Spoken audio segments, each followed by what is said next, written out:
rapidement, moi, je suis Coraline, manager associée chez Sirius.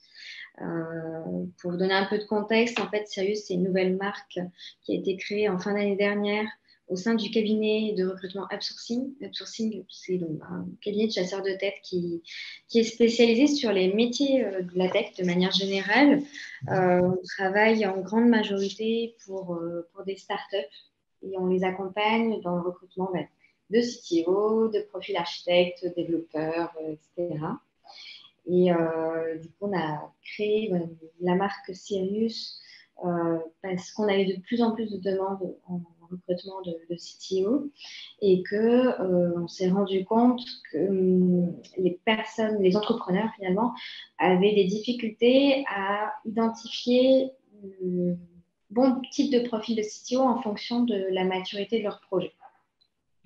Et également, on a identifié une autre problématique, mais plutôt orientée CTO, qui veulent soit se lancer sur ce type d'emploi, ou alors qui cherchent une startup ou un projet qui correspond à leurs attentes.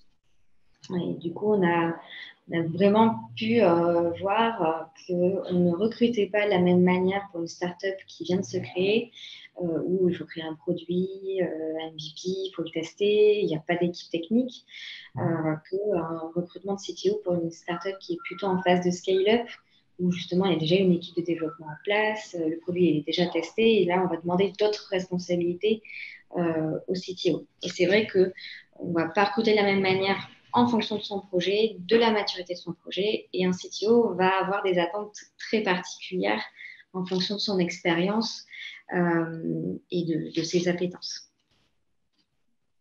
D'accord, ok, très bien, merci beaucoup.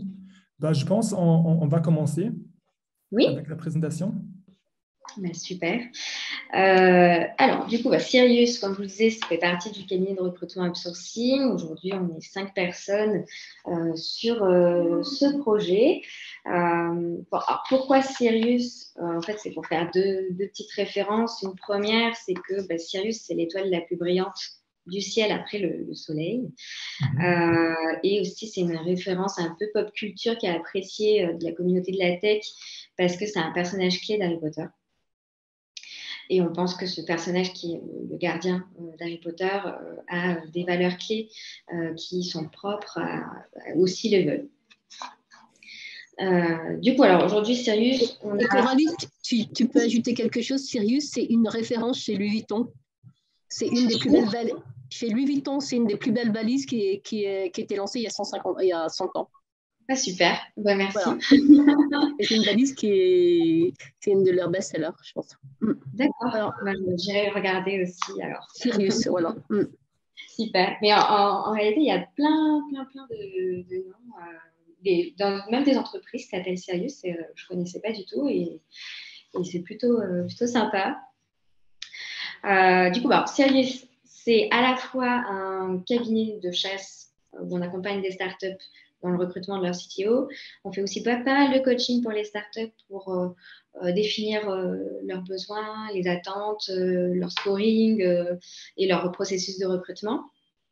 Et aujourd'hui, on a une forte communauté de CTO. En fait, avant de se lancer, on a beaucoup échangé avec nos copains CTO, donc que ce soit nos clients, des candidats qui sont passés amis, etc.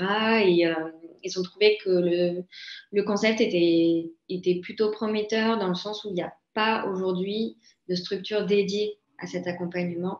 Et on a envie vraiment de se positionner sur du coaching, de l'accompagnement et de faire profiter en fait les entrepreneurs et les CTO de notre expérience en recrutement tech pour les aider à trouver la personne qu'il leur faut.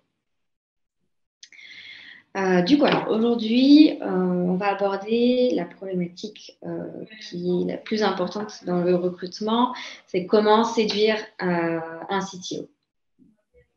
Je vous propose peut-être de faire un rapide tour de table pour que je puisse vous connaître et que éventuellement ça engage à la discussion. L'idée surtout, n'hésitez pas à me couper parce que je ne vous vois pas en fait en vous partageant l'écran.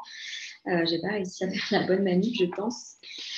Donc n'hésitez surtout pas à me couper pendant que je vous explique les différents sujets, à me poser des questions, à même me faire part de vos propres expériences. Je pense que ce sera toujours bon pour tout le monde de pouvoir faire en sorte que ce soit plus un échange et un partage que je vous présente de manière pas vous faire un monologue, quoi. Donc, je vous propose de faire un petit tour de table pour savoir qui vous êtes, où vous travaillez, quel est votre projet et peut-être votre problématique aujourd'hui sur le recrutement d'un CTO. D'accord, je vais commencer parce que tout le monde ne me connaît pas. Je m'appelle Marco et je suis Program Manager chez Schoolab et je m'occupe avec Alban et avec Anne du programme Starter. Et voilà, et aujourd'hui, je suis là parce que Anne ne pouvait pas. Et voilà, je vais un peu modérer la séance. Voilà, Bien. je donne la parole à Angélique.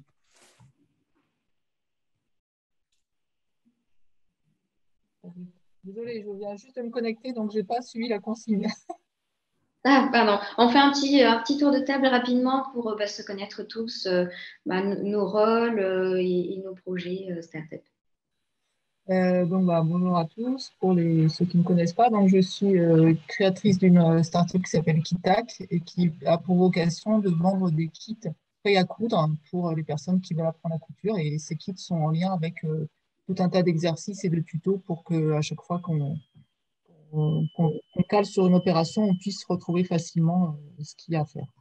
Et donc, l'idée, c'est de, après, petit à petit, monter des salles de coupe pour pouvoir faire de la production à la demande. D'accord. Et disperser la confection, en fait. D'accord, très bien.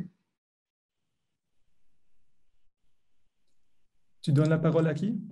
Je donne la parole à Anna. Bonjour, vous m'entendez? Oui, très bien. Ok, super. Bonjour à tous, moi je m'appelle Anna, je suis la fondatrice de Yourself. Donc Yourself, c'est une solution de bien-être au travail. Donc on a une plateforme avec du contenu bien-être pour résoudre les challenges quotidiens que les salariés peuvent rencontrer au travail, comme la gestion du stress. Et en plus de ça, on propose des ateliers bien-être. Donc, c'est assez large, hein. Ça peut aller du yoga jusqu'à la sophrologie, par exemple. Euh, donc, euh, donc, voilà. Moi, je suis assez intéressée par tout ce qui concerne le recrutement des CTO parce qu'en effet, j'ai une plateforme que pour l'instant, que j'ai développée en no-code. Mais peut-être qu'un jour, il faudra développer ça un peu plus et que j'aurai besoin de quelqu'un qui a des compétences plus techniques. Voilà. Ok, super, merci.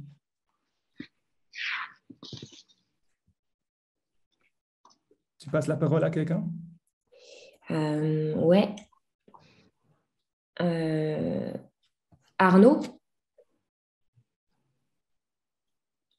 Bonjour, moi je m'appelle Arnaud et je suis cofondateur de Cours de Conduite.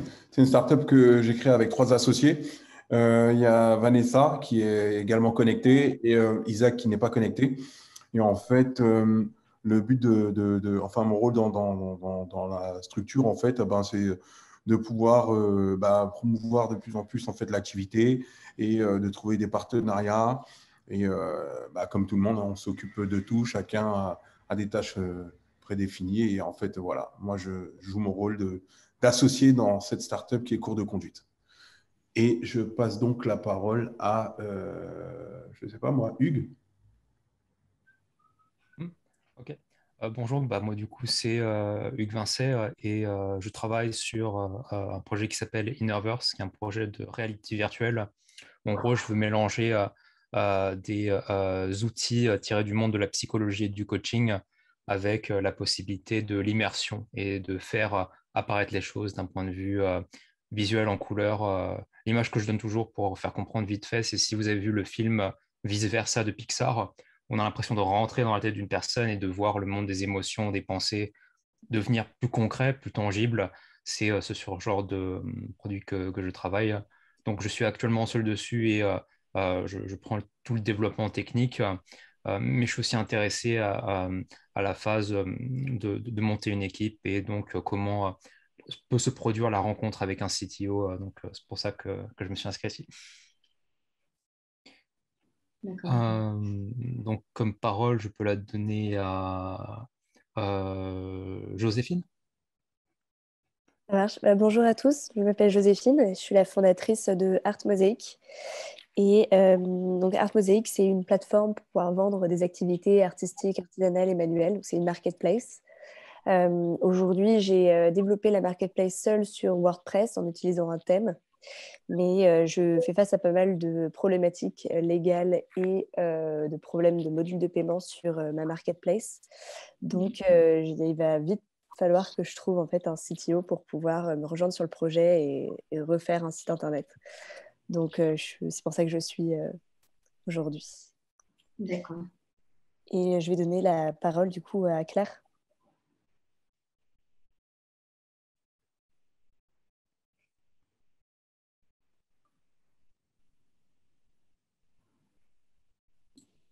Claire, on t'entend pas?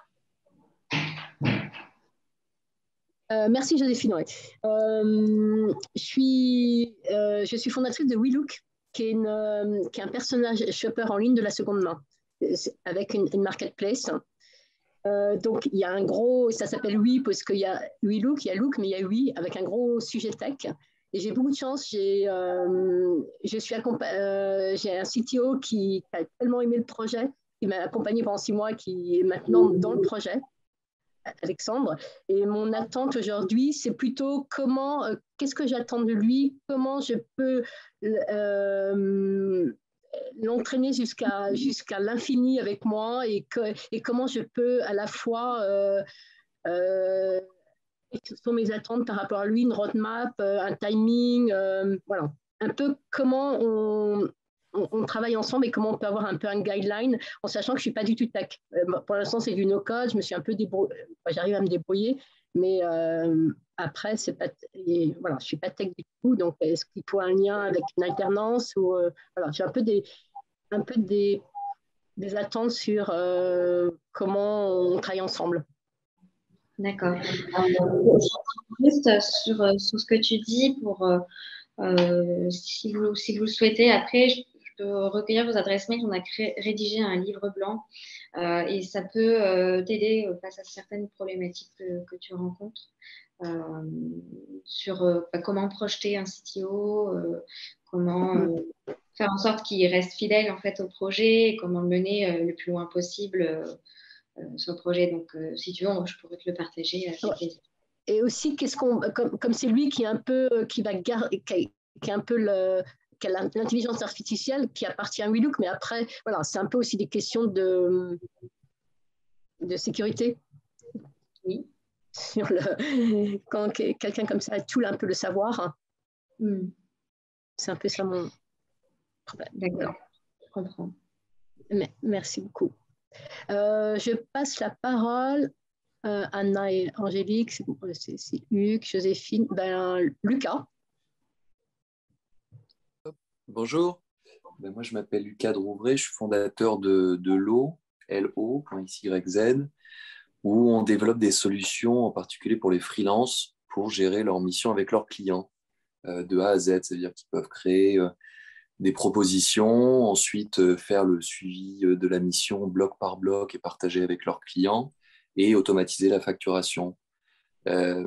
J'ai un cofondateur, on est 3, un profil plus commercial, l'autre produit, qui est notre CPO, mais qui à défaut de CTO est devenu notre CTO grâce au no-code.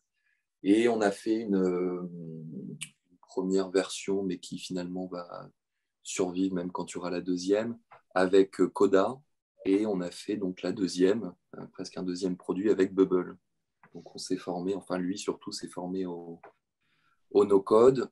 Maintenant, il est assez autonome, mais ça n'enlève pas le besoin de trouver un CTO à terme.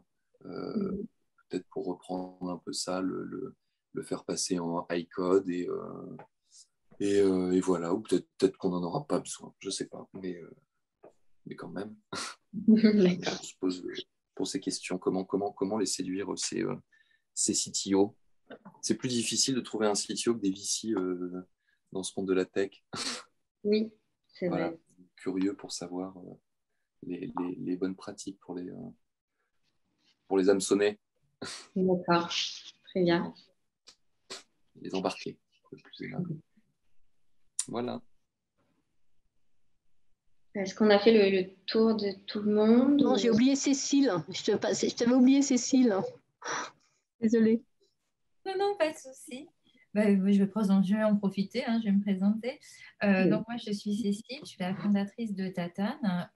Aujourd'hui, alors Tatane, c'est une plateforme pour les personnes qui sont sous tutelle ou curatelle ou mandat de sauvegarde de justice, dans un premier temps, en tout cas sur la V1. Le CTO actuellement, c'est mon conjoint qui a fait un bootcamp Bubble parce que moi, je ne m'en sortais pas avec la tech. Et la dernière fois, justement, on a eu cette discussion parce que je lui demandais des choses. Il m'a dit, mais est-ce que tu sais ce qu'il faut attendre d'un CTO? Et comme j'ai vu qu'il y avait ce workshop sur la définition, enfin sur les attendus à la définition d'un CTO, je me suis dit que pour répondre au questionnement de mon conjoint, parce que j'ai botté en touche en fait, c'était super que je fasse ce workshop. Voilà. Ça tombe bien. D'accord. Merci. Est-ce qu'on a fait le tour ou on a oublié quelqu'un? Et rapidement, donc Sylvain de J'Origine, une appli mobile qui aide les consommateurs à acheter auprès des producteurs locaux. Je suis tout seul sur le projet pour l'instant. Un ami m'aide, un ami ancien collègue, sur le projet depuis plusieurs mois et peut-être qu'il deviendrait le CTO avec des parts dans l'entreprise. Il n'a pas encore passé ce cap et donc on est en discussion là-dessus. Et donc voilà, s'il y a des billes, des infos à venir dans ce séminaire pour le faire venir, ce sera super. D'accord.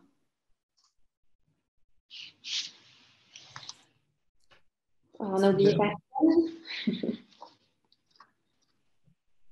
Je pense que c'est plutôt bon, mais faites signe si jamais, ce que je vous rappelle, je ne vois pas mon écran, je vois juste ma présentation. Si j'ai bien compris, vous êtes tous dans une phase assez early stage, où le projet est, disons, dans une phase de test sur le marché. Vous avez plutôt au démarrage de vos projets.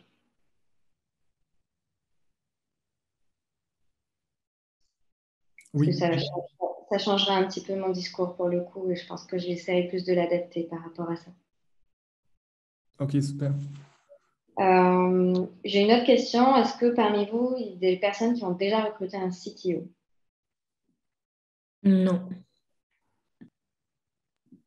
Enfin, je parle pour moi, mais non. Non plus. Non. Ok. Alors, peut-être pour démarrer, par rapport à vos stades de maturité, alors nous, on a défini plusieurs types de profils en fait en interne. Et celui qui serait le plus adapté, en fait, c'est le CTO proto slash lead dev, parce qu'il serait CTO lui-même et il aurait plus des responsabilités de développeur dans un premier temps. C'est plutôt une personne par rapport à vos projets. Et bien entendu, je fais une généralité et chaque projet a sa personnalité, ses attentes. Et du coup, c'est du cas par cas qu'il faudrait faire. Mais de manière générale, quand vous êtes au début de votre projet et que vous devez lancer une version bêta ou une première version sur le marché ou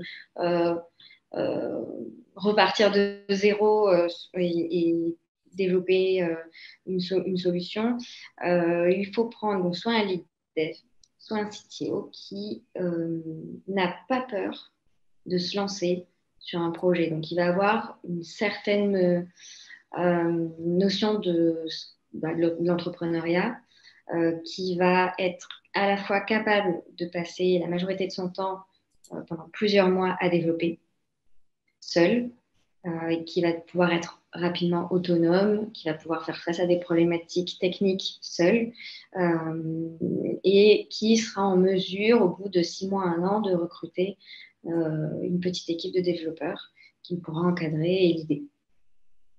Et ça, il faut absolument que vous soyez transparent avec les personnes que vous rencontrez en entretien, de leur dire, voilà, nous, on estime qu'il va y avoir 6 mois de temps plein en développement pour créer la solution from scratch, par exemple. Et après, on pourra peut-être envisager de recruter une équipe technique, mais il faut que vous donniez cette projection pour que la personne ne soit pas surprise une fois qu'elle arrive en disant ben, moi je pensais que j'allais recruter tout de suite, on s'est pas mis d'accord sur les délais, etc. Donc je pense que ça c'est la première notion à avoir, sachant que vous pouvez prendre une personne qui a déjà une expérience en tant que CTO ou prendre un lead dev qui sera totalement en mesure d'évoluer pour ensuite encadrer une équipe. La seule problématique si vous prenez un lead dev, c'est que si vous développer votre produit rapidement et que vos équipes techniques grandissent vite, il ne sera peut-être pas en mesure de prendre le rôle de CTO derrière. Il faudra peut-être recruter une personne qui soit au-dessus de lui. Voilà, ça, c'est encore un autre sujet. Bon, je vais rentrer dans le vif du sujet sur déjà comment recruter un CTO. On a identifié, nous, aujourd'hui, plusieurs acteurs du recrutement. Et le premier acteur, bien entendu, c'est vous-même. Quand vous avez étudié votre projet, vos attentes, que vous avez défini une fiche de poste et que vous souhaitez lancer le recrutement, vous êtes le meilleur ambassadeur. Alors, faites appel à tout votre entourage, votre réseau professionnel, postez beaucoup de messages sur des groupes tech. Vous pouvez aussi, alors petite astuce pour ceux qui ne savent pas, mettre votre profil LinkedIn, et c'est gratuit, en mode hiring, qui fait que vous pouvez publier gratuitement une annonce et vous serez plus visible aux yeux des personnes qui recherchent un nouveau projet. Alors, voilà, pour moi, c'est hyper important. Vous faites partie d'un réseau professionnel, vous faites partie d'un incubateur. Il y a des programmes potentiellement de cooptation que vous pouvez mettre en place en interne. Je sais que ça représente beaucoup en termes d'investissement parce qu'il faut énormément communiquer et rien lâcher, qu'il faut traiter les candidatures, recevoir des candidats, mais vous pouvez trouver par vous-même par ces biais-là. Ensuite, vous pouvez avoir un recruteur en interne, selon la taille de votre entreprise. Les recruteurs, en fait, sont déjà là en place. Donc, vous pouvez faire appel à eux. Ils peuvent vous accompagner pour définir le poste et rechercher une nouvelle personne. La limite du recruteur interne, c'est que si vous n'avez pas un recruteur qui est spécialisé sur les métiers de la tech, il va avoir pas mal de difficultés à appréhender le poste et à bien qualifier les personnes en entretien. Il va plutôt être là sur des problématiques de fit par rapport à la boîte pour voir s'il va pouvoir intégrer l'équipe, etc. Mais ce n'est pas quelqu'un qui va pouvoir vous conseiller, vous challenger sur tout le process. Ensuite, vous avez les plateformes de recrutement. Plateformes de recrutement, vous en avez plusieurs aujourd'hui sur le marché qui sont disponibles, qui vous permet toutes les semaines, alors je pense que c'est en début de semaine, de recevoir un certain nombre de CV qui correspond à votre recherche. Alors ça, ce qui va être intéressant, c'est que vous allez avoir tout de suite un apport de volume de CV régulier. Pareil, ce sera à vous par contre de tout gérer, à traiter les CV, les appeler, les recevoir, les qualifier. Donc, ça peut être une grosse charge de travail, mais si vous avez le temps, vous pouvez faire appel à ces plateformes. Par contre, attention, parce que si par exemple vous avez tous les lundis à 17h l'envoi des CV, soyez hyper réactifs parce que vous n'êtes pas les seuls à recevoir les profils de ces personnes en recherche. Donc, il faut être hyper réactif. Sinon, si vous attendez le lendemain ou 2 jours, vous pouvez être sûr qu'ils sont déjà en process et plus forcément ouverts à démarrer votre processus de recrutement. Vous pouvez aussi faire appel à des freelances. Les freelances viennent de manière ponctuelle dans des situations de renfort pour vous accompagner sur des recrutements très spécifiques. Ça peut revenir assez cher si vous n'avez pas le budget pour, mais ça peut être bien pour des recrutements ponctuels où vous n'avez pas l'expertise en interne. Et les cabinets de recrutement, bien entendu. Même conseil, si vous faites appel à un cabinet de recrutement, ne prenez pas un cabinet de recrutement généraliste. Faites appel à un cabinet de recrutement qui est spécialisé sur les métiers que vous recrutez. Vous devez trouver un cabinet qui va pouvoir vous apporter énormément de conseils. Pour moi, ce n'est pas uniquement un fournisseur de CV, mais c'est quelqu'un qui doit vous guider, vous accompagner, vous donner de la visibilité sur les enjeux du marché, les difficultés qu'on peut rencontrer. Et la limite du cabinet, c'est aujourd'hui qu'il faut trouver le bon cabinet qui vous ressemble, parce que c'est un partenariat. Et si vous êtes dans une simple relation de client-fournisseur, vous n'arriverez pas à recruter avec le cabinet. Donc, sélectionnez votre cabinet, faites un process de recrutement pour sélectionner le cabinet qui vous correspondra le mieux. Donc là, vous avez différentes possibilités, à la fois en interne comme en externe, de pouvoir recruter des CTO. À vous d'étudier en interne ce qui est possible en termes de budget, en termes de temps, en termes d'expertise. Ensuite, on va passer plutôt dans des sujets un petit peu plus précis en lien avec les contrats que vous pouvez proposer à un CTO. Donc, une fois que vous avez utilisé le meilleur acteur pour recruter votre CTO, vous voulez lui proposer un contrat. Vous pouvez lui proposer soit d'être en CDI, soit d'être en freelance ou en intérim, ou soit d'être associé, voire associé et en CDI également. Vous avez plusieurs possibilités. Rien n'est figé dans le temps. C'est-à-dire que si demain, vous décidez de trouver un CTO associé, mais qu'au final, vous tombez sur un profil qui veut travailler en freelance, mais que ça match, allez-y. Allez-y, parce que on peut toujours avoir de bonnes surprises et tout est sujet à discussion avec le candidat. C'est un contrat, donc il faut que les deux parties soient en accord. Et pour le coup, soyez transparent avec les personnes que vous rencontrez en disant moi, je vous donne un exemple, je recherche un associé. Il n'aura pas forcément de rémunération au départ, mais s'il m'accompagne à faire la première version et à atteindre une première levée de fonds, on peut s'entendre sur un contrat en CDI par la suite, rémunéré à temps, et en lui fixant des objectifs dans le temps. C'est des discussions que vous pouvez avoir. Les personnes qui sont issues de la tech sont des personnes qui sont de manière générale transparentes sur leurs attentes et qui sont assez ouvertes sur les propositions, à partir du moment où elles ne se sentent pas délaissées et où elles peuvent se projeter. Donc, n'hésitez pas à bien communiquer sur comment vous projetez le contrat, comment vous projetez la personne dans votre structure et sur le projet, et voir si ça correspond avec ses attentes et si on peut trouver un compromis et une entente. Donc, le salariat, c'est un contrat en CDI, c'est du coup une personne qui va intervenir sur toutes les phases de création du projet, d'un point de vue technique.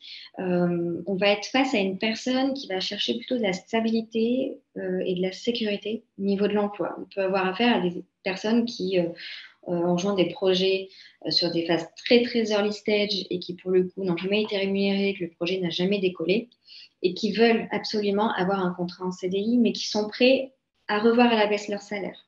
Donc, à discuter avec la personne. Mais en tout cas, un CDI, c'est une vision sur du long terme. La partie freelance, c'est généralement conseillé pour des missions temporaires, dans le but de soit pallier un manque de compétences en interne ou d'expertise au sein de l'équipe technique, ou lors d'un changement de CTO, donc en termes de passation. Donc, vous pouvez très bien démarrer votre projet, recruter une personne en freelance qui va développer toute la partie technique, mettre en place une architecture, faire les choix technologiques et commencer le développement, en attendant de recruter votre CTO. Et ce freelance-là pourra même vous aider à recruter votre CTO en lui faisant passer un entretien technique. Parce que c'est là aussi le point un peu bloquant, c'est que quand on n'est pas issu de la tech, c'est pas forcément comment jauger le niveau de compétences et d'expertise technique. Donc, ça peut être aussi un bon plan, on va dire, pour vous aider dans le recrutement. Et l'association, donc là, c'est quand même un rôle assez important et pour le coup, qui est de plus en plus demandé aujourd'hui par les CTO ou futurs CTO. C'est un point assez important parce que dans des structures jeunes, un CTO, il a envie de s'investir, il a envie de s'impliquer dans le projet, il a envie de pouvoir s'impliquer sur des décisions un peu plus stratégiques au niveau du développement du produit et d'avoir vraiment une touche, un impact important sur le projet. C'est aujourd'hui la principale problématique dans le secteur de la tech. Un développeur veut avoir un impact sur les utilisateurs, veut savoir quelle utilité il va avoir. Et le fait de s'associer et de pouvoir s'investir sur des sujets de stratégie, de développement de produits, etc., c'est des contrats qui sont très, très intéressants pour eux. Et là, pour le coup, c'est une vision plus long terme. C'est une personne qui va être votre associé, qui va pouvoir intervenir sur toutes les décisions stratégiques techniques, mais qui pourra aussi donner son point de vue sur d'autres sujets. En termes de rémunération, donc, si on part sur un CDI, vous avez la rémunération fixe. Donc, là, à vous de vous mettre en accord avec la personne que vous souhaitez recruter. Vous pouvez mettre une rémunération variable sur objectif, qui sera donc fortement liée à la réussite du projet.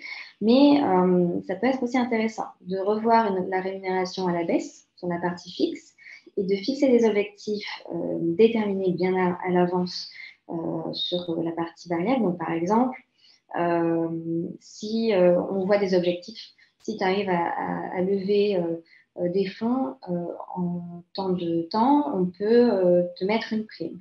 Si tu arrives à recruter tant de personnes en 6 mois ou en 1 an, on peut te mettre une nouvelle prime. Si tu respectes les délais du lancement de projet, on peut te mettre une prime. Ça peut se discuter. Sur la partie, donc toujours association, on parle souvent de BSPCE, qui sont des bons de souscription. Donc, avec les BSPCE, le CTO ne détient pas réellement des parts du capital. Là, c'est des options d'achat avec des conditions de temps et de prix qui sont fixées au préalable. L'objectif des BSPCE, c'est de pouvoir fidéliser, intéresser les potentiels recrutés et aussi en vue d'augmenter la valorisation de votre startup. Donc, ça va les motiver à créer, à participer et à soutenir la croissance de votre projet. C'est de manière générale un outil plus facile à mettre en place que de donner des parts ou de faire acheter des parts du capital. Les BSPCE, alors j'ai eu des questions sur en général combien de BSPCE on peut débloquer tous les ans en tant que start-up et la moyenne c'est entre 5 et 15%. Maintenant, il n'y a pas de règle là-dessus. Si vous êtes prêt à mettre 80% de vos BSPCE et de les donner à vos futurs recrutés, c'est des choses qui sont totalement envisageables et qui se voient assez régulièrement. À vous, en fait, de voir, de faire attention à ce que ça respecte vos valeurs et vos ambitions vis-à-vis de votre projet. Oui. C'est donner 10% de BSPCE chaque année ou c'est au global laisser 10% En fait, vous pouvez en débloquer chaque année en plus en fonction de vos levées de fonds. Et bon, après, il y a plein de sujets techniques. Je sais qu'il y a des cabinets qui sont spécialisés là-dessus, qui font de l'accompagnement pour vous guider sur comment donner des BSPCE, comment établir des contrats. C'est des cabinets de conseil dédiés. J'ai plus le nom en tête. C'est super intéressant, c'est hyper complexe. Et du coup, vous pouvez en débloquer, oui. Les parts au capital. Donc là, votre objectif, c'est de faire rentrer une nouvelle personne au capital. C'est un engagement un peu plus fort. Et là, on donne des parts normalement au moment de la création. Les BSPCE, c'est vraiment quand on commence à recruter des équipes. On peut en donner aux employés, mais quand on veut associer une personne et qu'il ait une responsabilité beaucoup plus importante au sein du projet, on propose des parts. Et ça vient généralement au début de votre projet. Voilà. Après, sur combien de parts donner, c'est à vous de voir ce que vous êtes prêt à mettre et surtout à mesurer le niveau d'enjeu technique qu'il peut y avoir. C'est-à-dire que si votre produit n'a pas d'enjeu technique fort, donner beaucoup de parts, peut-être pas forcément judicieux.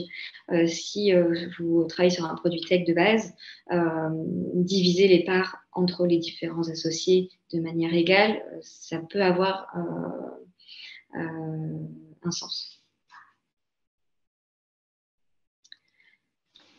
Donc ça, c'est les différents types de contrats. J'insiste beaucoup sur le fait que vous pourrez, au début de votre recrutement, vous pourrez avoir une première idée de ce que vous aimeriez proposer.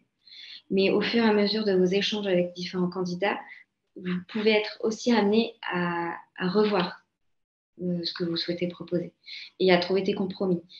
Donc, j'insiste, soyez transparent sur ce que vous avez en tête en disant que ce n'est pas forcément figé et que vous êtes ouvert à la discussion parce que les candidats peuvent vous proposer d'autres solutions qui seront adaptées à leurs attentes à eux et qui peuvent tout autant vous intéresser. Alors, passons à un sujet un petit peu plus intéressant peut-être sur comment rémunérer un CTO. Donc, comme je vous disais, chez Sirius, on a défini 3 types de profils. Proto, on va être sur des structures très early stage. Sirius A, on va être sur des structures plutôt en phase de scale-up, où on va devoir construire des équipes techniques, industrialiser le produit. Donc là, le produit est déjà testé et il faut être capable de l'emmener plus loin et faire en sorte que la qualité du code, les performances techniques soient toujours à la pointe et faire grandir les équipes. Sirius B, on va être plutôt sur des structures beaucoup plus importantes où les équipes techniques sont déjà en place, où on va avoir par exemple des équipes produits de 5 à 15 personnes, on va en avoir 4 à 5 d'équipes produits. Il y a des tech leads qui gèrent ces équipes produits, vous avez des VP Engineering et vous avez le CTO. Le CTO, très clairement, c'est une personne qui ne va plus du tout coder à ce stade-là. Sirius A, il peut coder de manière ponctuelle sur des sujets très, très complexes parce que vous allez recruter un CTO qui va apporter une expertise très spécifique. Par exemple, si vous avez besoin d'une personne qui a des connaissances en sécurité, ça peut être intéressant de recruter ce profil et de le faire intervenir uniquement sur ces sujets parce qu'après, il va être capable de s'entourer d'autres expertises pour combler finalement ses compétences. Et le Sirius B, il va beaucoup être dans la stratégie produit et faire le lien entre l'équipe technique et le produit. Alors, je vous ai mis des fourchettes de rémunération. Elles sont larges. J'ai fait exprès parce que il n'y a pas de règles. Si vous voulez, c'est environ, vous pouvez proposer ce type de rémunération. Vous pouvez proposer moins comme vous pouvez proposer plus. On reste sur du cas par cas. Par contre, j'ai pour objectif de faire une vraie étude de salaire pour voir un petit peu l'état du marché. Donc, si ça vous intéresse, on va la mener, je pense, d'ici la fin de l'année. Donc, on pourra vous partager nos résultats. Alors, ce que je peux vous apporter sur l'aspect rémunération.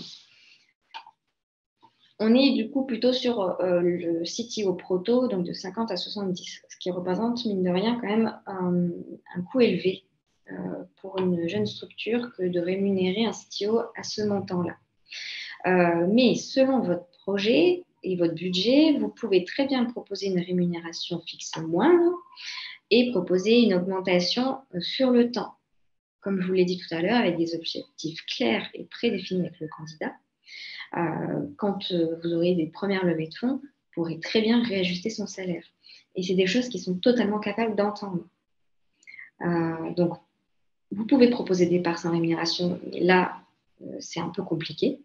Tout le monde n'est pas n'est pas capable d'accepter ce type de contrat parce que derrière, ils ont des projets personnels qui font qu'ils sont obligés d'avoir une rémunération. Mais si vous proposez cette évolution, ça permettra de limiter les craintes côté candidat et qu'ils puissent s'impliquer de manière beaucoup plus importante pour atteindre cet objectif. Autre info, vous pouvez démarrer par le recrutement d'un freelance qui va vous accompagner sur le démarrage de votre projet et vous pouvez très bien lui proposer un jour par semaine. Et s'il a envie de s'associer et de rentrer en CDI au sein de votre projet, vous pouvez augmenter les délais. Vous n'êtes pas obligé au départ de travailler sur du 100% en temps plein. Vous pouvez proposer un jour ou 2 par semaine pour démarrer, lancer la machine, voir comment ça prend et échanger avec cette personne pour voir comment on peut se projeter ensemble. Autre info qui peut vous être utile parce que vous pouvez très bien recruter des personnes juniors qui sortent d'école, puisqu'il y a des écoles en informatique qui sont très très bonnes et il y a des profils tech qui sont très intéressés par l'entrepreneuriat, qui ont déjà créé des structures au sein de leurs propres écoles. Il faut savoir que du coup, un profil technique développeur démarre sa carrière à environ 42 000.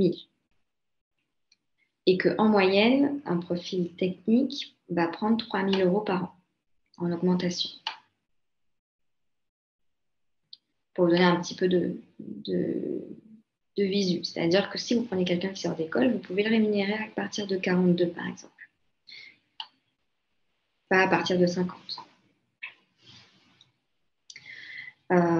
Bien sûr, c'est du cas par cas et vous n'avez pas tous les mêmes moyens, les mêmes budgets, ni les mêmes attentes. Donc, le plus important, c'est de vous poser avant de rencontrer des personnes. Vous devez savoir ce que vous êtes capable de proposer, ce que vous recherchez exactement. Et ensuite, vous pouvez démarrer votre recherche.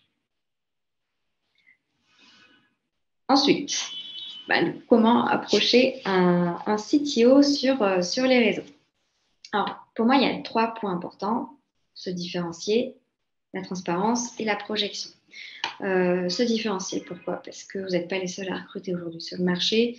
Un CTO va être énormément sollicité sur les réseaux et pour la plupart, ils ne regardent même pas, ils ne prennent même pas le temps de lire votre message. Surtout s'ils ne sont pas du tout à l'écoute ni en recherche. Donc, ce que vous pouvez faire pour vous différencier dans vos approches quand vous écrivez à un CTO, c'est de tester des accroches. Vous pouvez mettre des objets différents. Alors, j'ai lu un texte ce matin de l'école du recrutement, je ne sais pas si vous connaissez, qui parlait de est-ce qu'il faut mettre des smileys ou des gifs dans nos approches. Et il y a eu une étude d'une école française d'ailleurs qui disait qu'on peut en mettre parce que ça peut attirer l'œil, mais il ne faut pas en abuser. Donc, si vous voulez tester quand vous recruterez les profils CTO, essayez de mettre dans l'objet l'intitulé, le nom de votre structure, un petit smiley, ou alors une question. Essayez différentes approches pour que la personne lise votre message. Si vous voyez que votre message n'est pas ouvert, n'est pas lu, changez tout de suite. Il faut tester, voir si ça prend, si ça ne prend pas, et bien on essaie d'autres techniques. La transparence. Dans votre message, soyez le plus complet et le plus précis possible. Ne dites pas simplement je travaille pour telle structure et je cherche un CTO pour lancer mon projet. On va avoir envie de plus, de donner des informations sur la localisation, le type de contrat, potentiellement le salaire si vous avez assez d'informations là-dessus, sur la taille des équipes, sur les responsabilités sur lesquelles sera attendu le profil CTO. C'est un réel premier filtre de sélection. Donc, si la personne ne s'identifie pas à votre message et à vos attentes, elle ne vous répondra pas du tout. alors que si vous donnez un maximum d'informations, elle pourra s'identifier et du coup vous répondre. Auquel cas, vous déclinera votre offre, mais elle vous répondra. Ou, encore mieux, pourra vous répondre, bah, je connais une personne par contre qui pourrait être intéressée. Donc là, essayez d'apporter un maximum d'informations pour justement augmenter vos chances de réponse. C'est super important. Et la projection. Donnez, alors, n'écrivez pas non plus un livre. Il faut que ce soit rapide, clair et net. Les messages trop longs ne seront pas lus. La projection, il faut, en une phrase ou deux, apporter vos objectifs à moyen et long terme. Qu'est-ce que vous avez envie d'atteindre et qu'est-ce que le CTO doit atteindre? Quels seront ses objectifs? Ça pourra donner, voir si déjà la personne a cette ambition-là et pouvoir se projeter ou non. Non, ça ne va pas m'intéresser parce que je n'ai pas envie d'aller dans cette direction-là, par exemple. Et terminez toujours votre message sur une action, une question. Est-ce que tu es intéressé par le projet? Est-ce que tu serais disponible pour en discuter 5 minutes par téléphone? Il faut aboutir sur une question parce que la personne va y répondre en disant non, je ne suis pas intéressée. Oui, je suis intéressée, on peut en discuter tel jour, telle date et vous donner des créneaux immédiatement, ce qui vous fait gagner du temps. Donc, toujours aboutir sur une action. Alors ça, c'est vraiment des techniques commerciales finalement. Et petit plus qui sont vraiment importants dans le recrutement. Donc, bon, je vous ai parlé du test. Test and learn, c'est super important. Vous testez sur 10 personnes, ça ne marche pas, on change. Et la relance. La relance, je crois que c'est celle qui apporte le plus de retours. C'est-à-dire que vous envoyez votre message à 20 personnes, 20 profils que vous avez identifiés qui peuvent correspondre à vos attentes. Mais les personnes vont lire votre message, puis vont passer à autre chose et oublier que potentiellement le message les intéressait. Donc, relancez-les. Est-ce que tu as eu le temps de regarder mon message? Est-ce que ça peut t'intéresser? Ou auquel cas, est-ce que tu connais quelqu'un qui pourrait être intéressé? Et vous pouvez relancer jusqu'à 2 fois. C'est pas plus. Mais 2 fois, vous pouvez.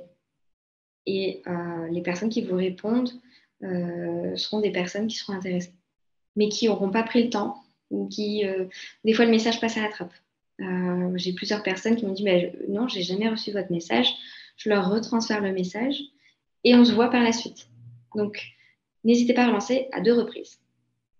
C'est une bonne moyenne pour avoir des résultats. Est-ce que peut-être vous avez des questions jusque-là? Donc, je passe à la suite sur peut-être un sujet qui va beaucoup vous intéresser, sur comment séduire un profil CTO. Alors, pour approcher les candidats, je me répète sur certaines choses parce que pour moi c'est important. Pour approcher certains candidats, il y a un travail en amont qui doit être réalisé. Je vous ai parlé de définir votre projet. Vous en êtes dans votre projet, quelles sont vos attentes d'un point de vue technique, définir le poste avec ses critères. Mais il y a un autre sujet qu'il faut définir en amont, c'est vos axes de séduction.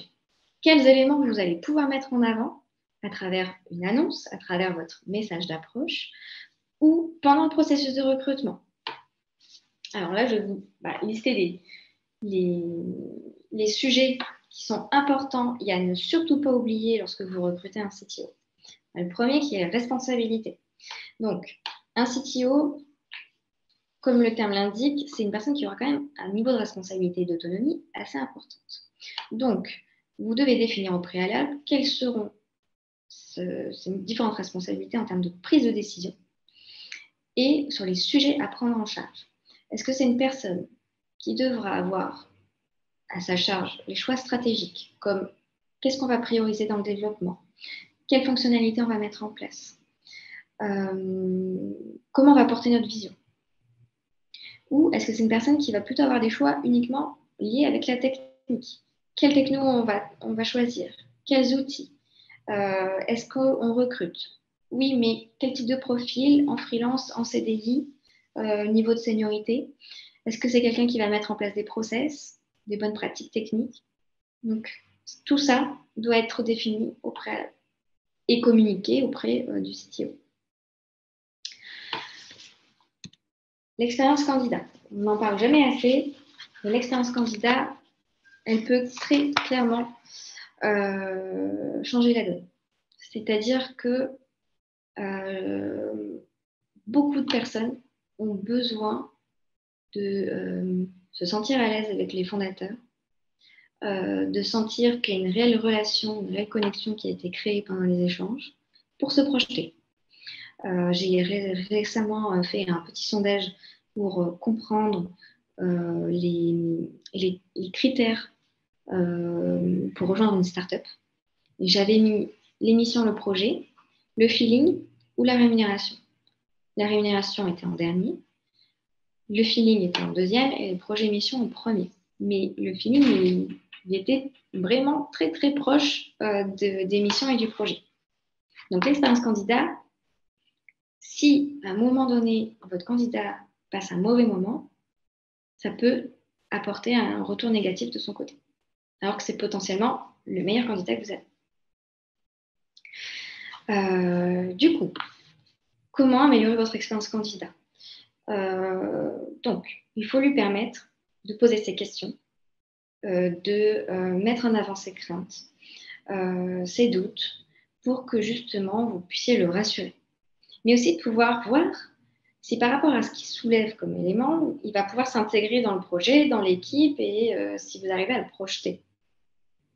Donc, l'expérience candidat, transparence, beaucoup d'échanges, la communication, que votre processus de recrutement soit fluide, c'est-à-dire, bon là, on a passé un entretien, on doit briefer, dans 2 jours, on te fait un retour.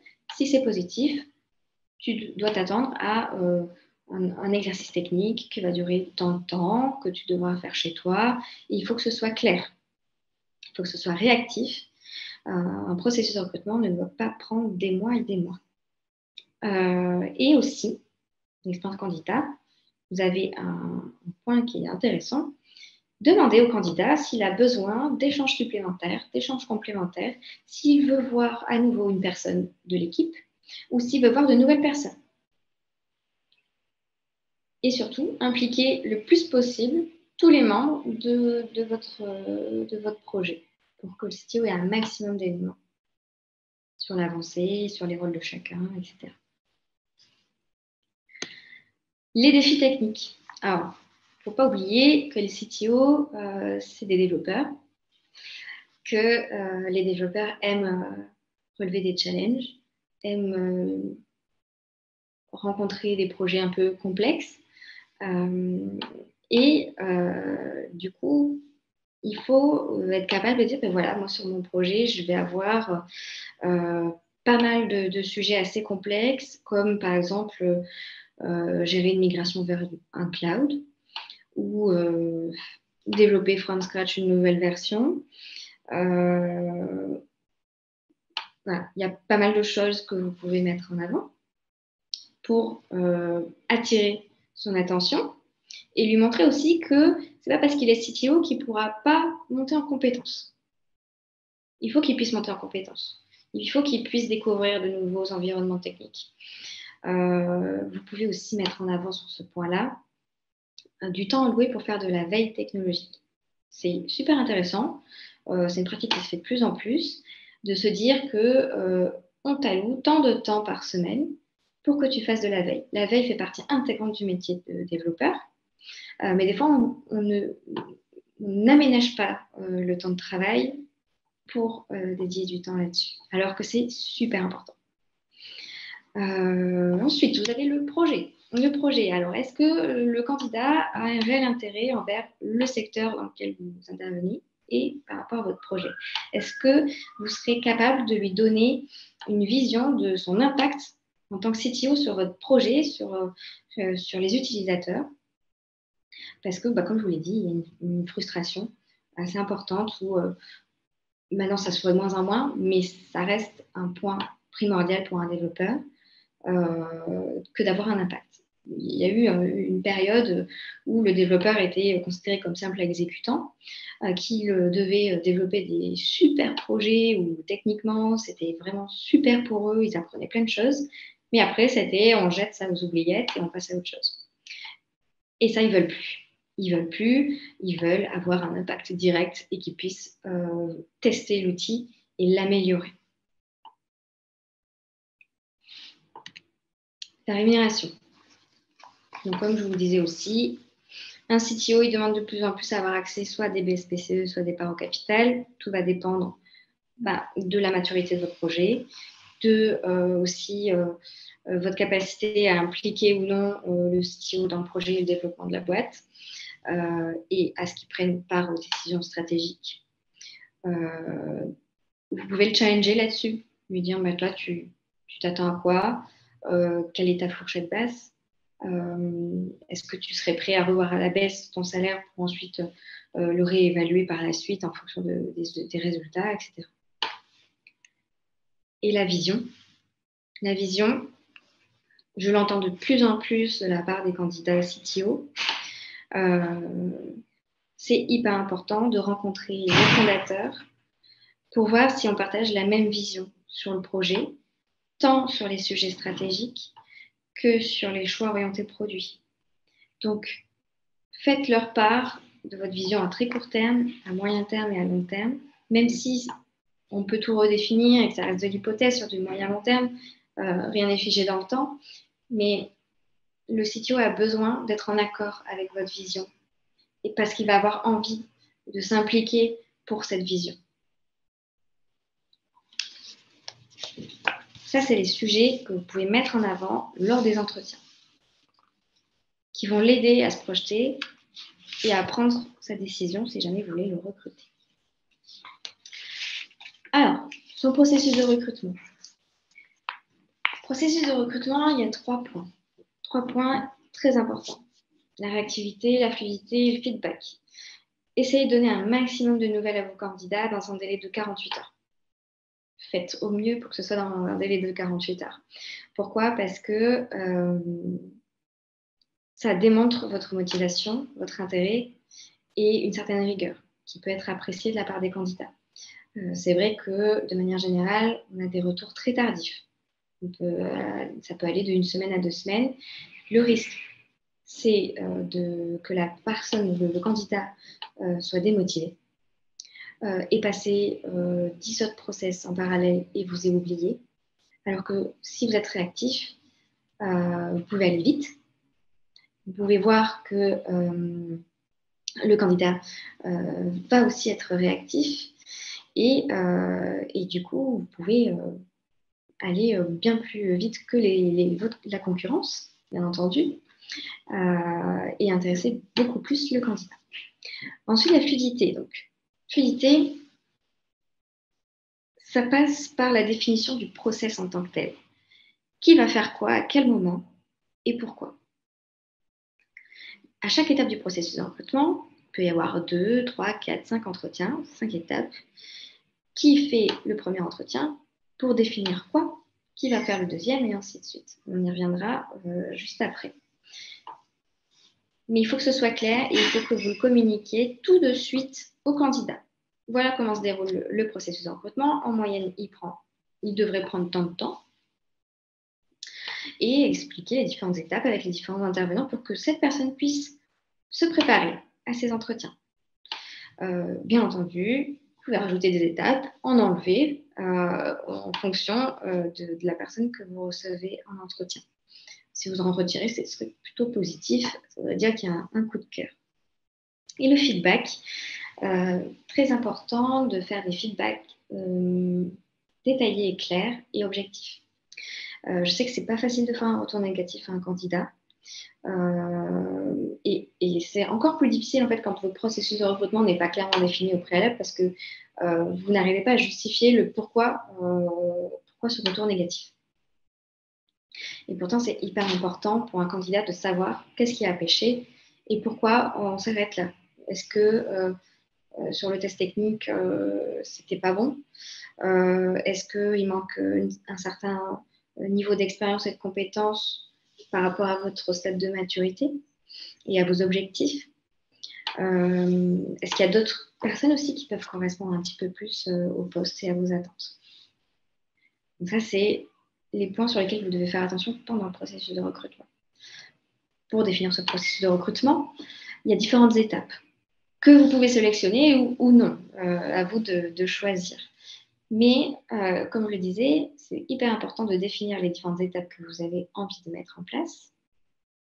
Est-ce que la personne qui va définir le besoin va également traiter les candidatures? Est-ce qu'elle va participer à un entretien? Mais oui, mais lequel? Par rapport aux différentes personnes que vous avez au sein de votre équipe, qui peut intervenir et à quel moment et quel va être son objectif? Est-ce que telle personne, par exemple, premier entretien, ça va être un entretien de découverte, de projection. Le deuxième entretien, ça peut être un entretien plutôt technique, avec un test, et ainsi de suite. Vous pouvez aussi rajouter des étapes si, par exemple, vous avez une crainte. Une crainte, par exemple, je vous donne un exemple, ce sera peut-être plus parlant. Vous avez peur que la personne que vous recevez a plusieurs expériences au sein de grands groupes. Elle est très motivée pour rejoindre une start-up et un projet qui va naître. Mais est-ce qu'il va être capable de s'adapter à ce type de fonctionnement et à une plus petite équipe où justement c'est peut-être moins structuré, moins cadré, où on va être un petit peu plus multifonction? Vous pouvez ajouter du coup une étape en lui disant, voilà, nous, notre crainte, c'est ta projection, est-ce que tu pourrais t'adapter à notre fonctionnement? Et dans ce cadre-là, on aimerait te rajouter un échange supplémentaire avec telle personne pour en discuter.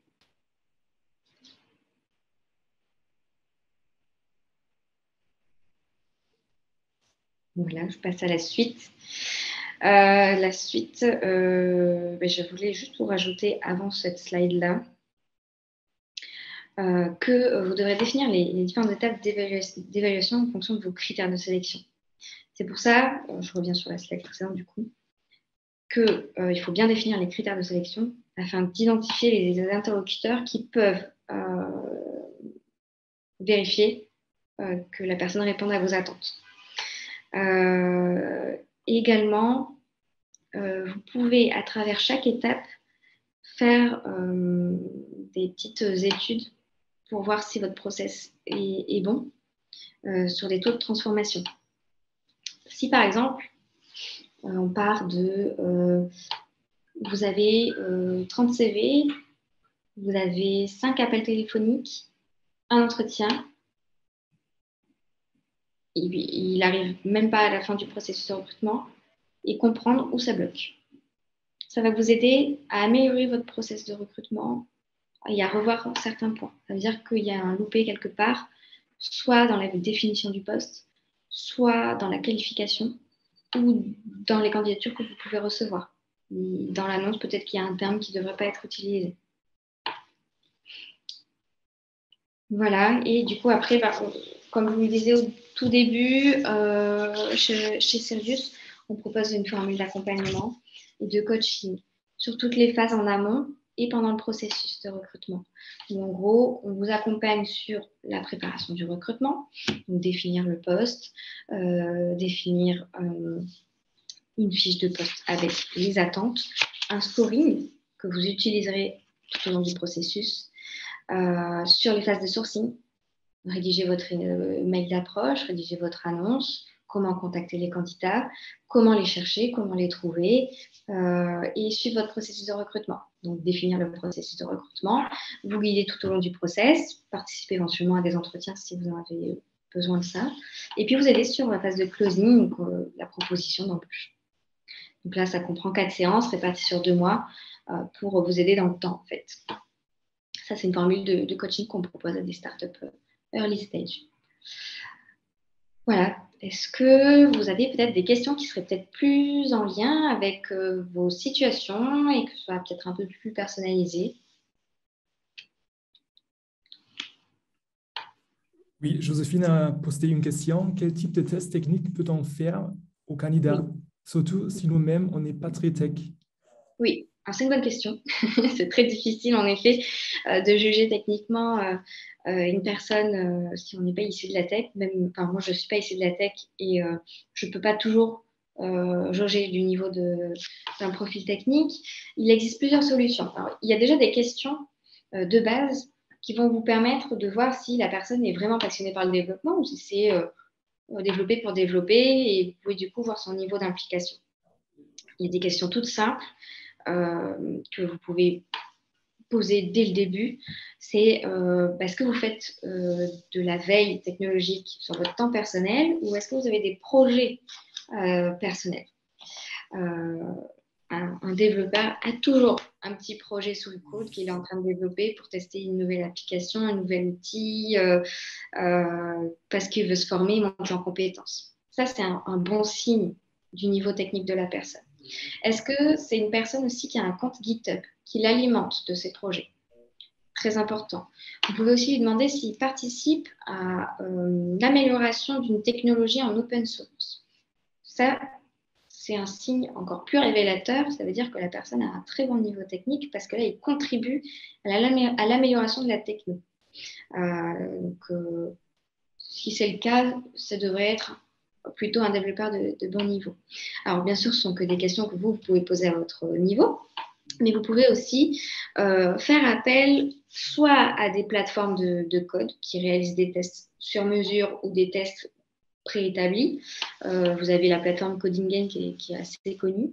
La limite de ces plateformes, ça représente un budget, c'est pas non plus très, très excessif, mais ça représente un budget.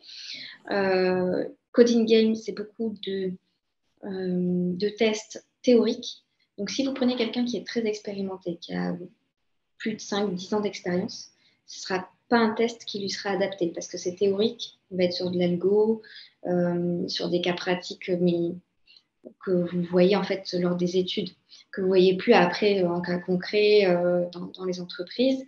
Et du coup, ils vont peut-être complètement louper le test parce qu'ils n'ont plus cette dimension théorique. Donc, si vous recrutez des profils juniors, vous pouvez très bien faire appel à des plateformes type Coding Game. Ce sera très bien adapté. En plus, vous pouvez choisir la techno. C'est plutôt bien fait. Si c'est un profil très expérimenté, vous avez deux cas de figure. Soit faire un test qui sera réalisé, donc créé par une structure externe et qui pourra juger du niveau de la personne. Donc là, ce sera vraiment un cas pratique, beaucoup plus adapté, qui peut être plus onéreux.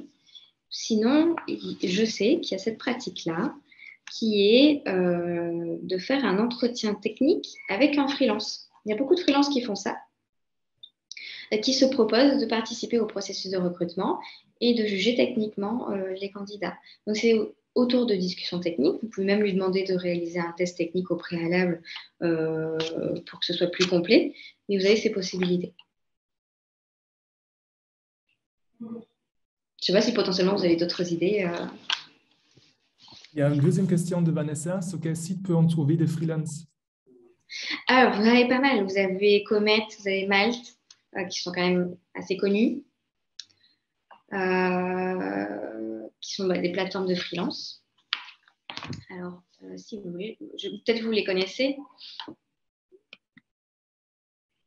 Malte, Comet, vous avez aussi une plateforme, comme je vous parlais, les plateformes de talent, vous avez talent.io.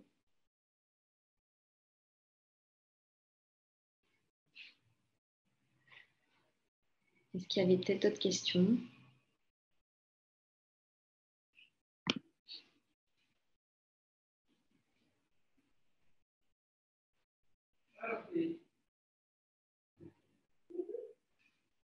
Vanessa, je vois si c'est impossible de juger le potentiel sur ce type de site comme Malte et Comet. Si c'est ça, oui. Alors du coup, ce qui est intéressant, c'est que tu as un peu le passif du profil avec ses expertises. Généralement, il met en avant 3-4 expertises sur lesquelles il est hyper à l'aise et du coup, tu peux vraiment sélectionner des profils qui seront adaptés en fonction de tes attentes. Et après, tu peux même leur poser des questions pour voir si ils sont capables d'intervenir sur tes sujets. Et si en plus, ils vont si tu penses que le profil peut être bien et que tu me poses la question, bah voilà, moi je veux faire ça, ça, ça et ça, et qu'au final, ça va pas du tout, il te le dira. Non, c'est pas pour moi, mais par contre, je connais un autre freelance, il pourra peut-être t'aider. Voilà, basé sur l'échange.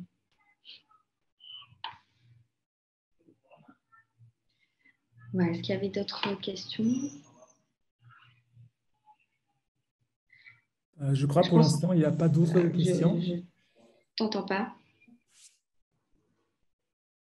Je pense pour l'instant, il n'y a pas d'autres questions. Ok. Bah, si vous voulez, ce qu'on peut faire, c'est je peux vous partager le support, si jamais ça peut vous intéresser, ainsi que notre livre blanc, qui est un peu plus complet que ce qu'on a vu aujourd'hui et qui peut vous apporter pas mal d'éléments sur comment recruter un CTO et aussi comment recruter une équipe technique. Super. Ok. Bah, c'était vraiment hyper clair et c'était vraiment, Coraline, merci beaucoup pour cette présentation. Mais de rien, avec plaisir. Et puis, n'hésitez pas à revenir vers moi si vous avez d'autres questions qui vous viennent.